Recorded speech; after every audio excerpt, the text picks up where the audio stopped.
episode of Potato Soup. I'm Larry Davis, Superintendent of the Emory School District, and I have a very special guest today, Dr. Scott Crane, who is the administrator over the Southeast Education Service Center. Welcome, Dr. Crane. It's good to be here, Larry. Thanks for inviting me. Appreciate it. You're welcome. You're into your second year now as the SESC administrator, and I'm not sure that that's enough time for people in our area to really get to know you. Who is Scott Crane? So I'd like to begin with some rapid fire questions that I'll ask and you respond to with short answer. Do I have to respond rapidly? Well, or just short? Because I am short. Well, I can't help that. Okay. But yeah, short answer. All right. Short question, short answer. Okay, I got it. Okay, here we go. Favorite color? Black. Favorite guitar player?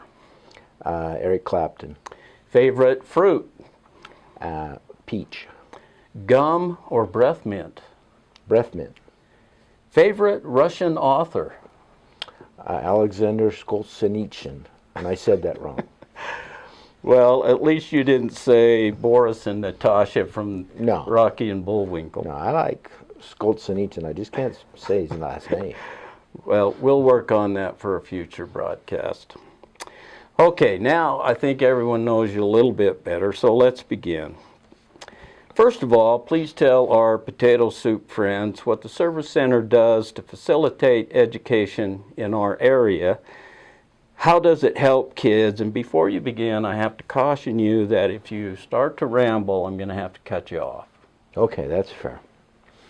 Well, the Service Center, our motto or our goal is to create equality for the students in our area. The Service Centers were created because in small districts we just don't have the ability to provide the high class or technology that there are in big school districts. So they were combined into these service centers so that we could do that. So Grand, Emory, San Juan, and Carbon have a service center, and through that collaboration we're able to provide lots of professional development and technology expertise that each district on their own could not provide. Well, there's a lot going on there for sure. Why don't you talk about your specific role as the administrator of the SESC? Well, it's like being the superintendent of a school district. I spent 21 years as a school superintendent or assistant superintendent or business manager, and to me it's a lot of the same things. It's organization, it's collaboration, it's correlation. And so we have basically we have 5 FTE, but 2 of those are part-time. So I have 5 people that have specific jobs that they need to take care of within the 4 districts, and it's my job to make sure they can do those jobs, to facilitate their ability to provide the equitable instruction and technology intervention for those people. So I spend time on the budget. I have a board made up of the 4 superintendents of the 4 districts. We meet quarterly or 4 times a year.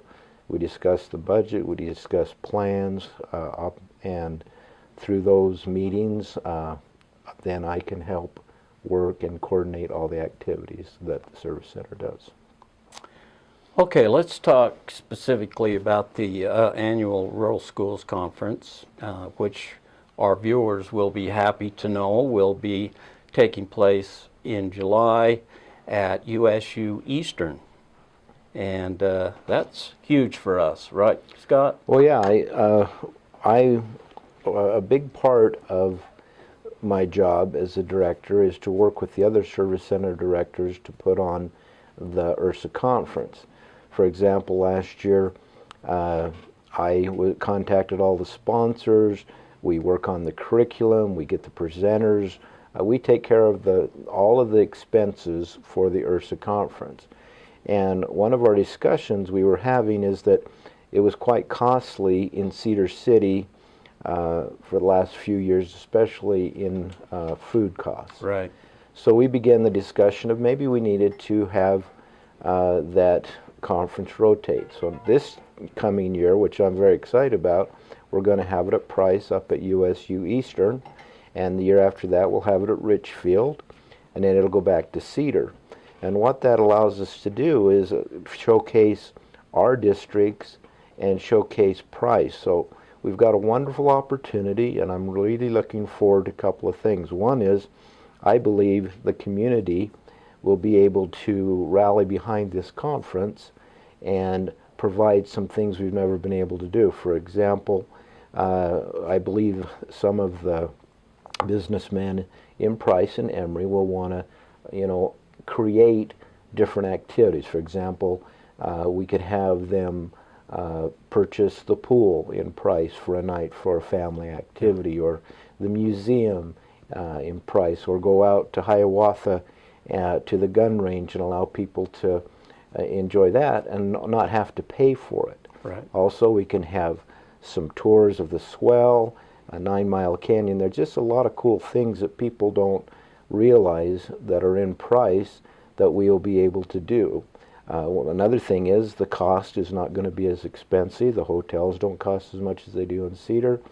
USU Eastern is excited to have us up there. They'll cooperate with us. The food service director puts out very good meals. She used to work at Thanksgiving Point. She's just an excellent caterer of those type of events, and she actually went to Cedar City last year and saw how it went, and she's excited to help us do that.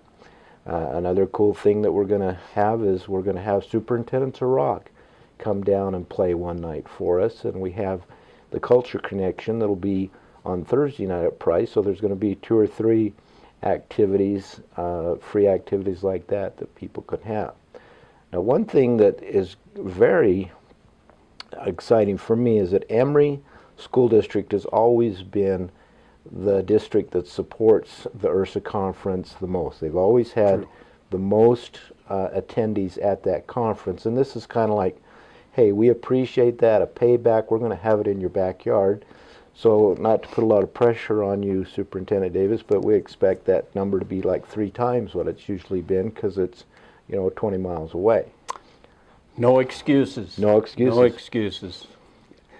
Well, we're very supportive of rural schools. As you said, we we have had huge participation from our school district in recent years. We've provided scholarship money from our digital teaching and learning grant, and our participants have come away with a lot of meaningful, usable skills and knowledge, and put it to use in classrooms. So we're thrilled that it's in Price, and I think our employees and other stakeholders are as well. So thank you for that update, Scott, and the work that you're doing on that.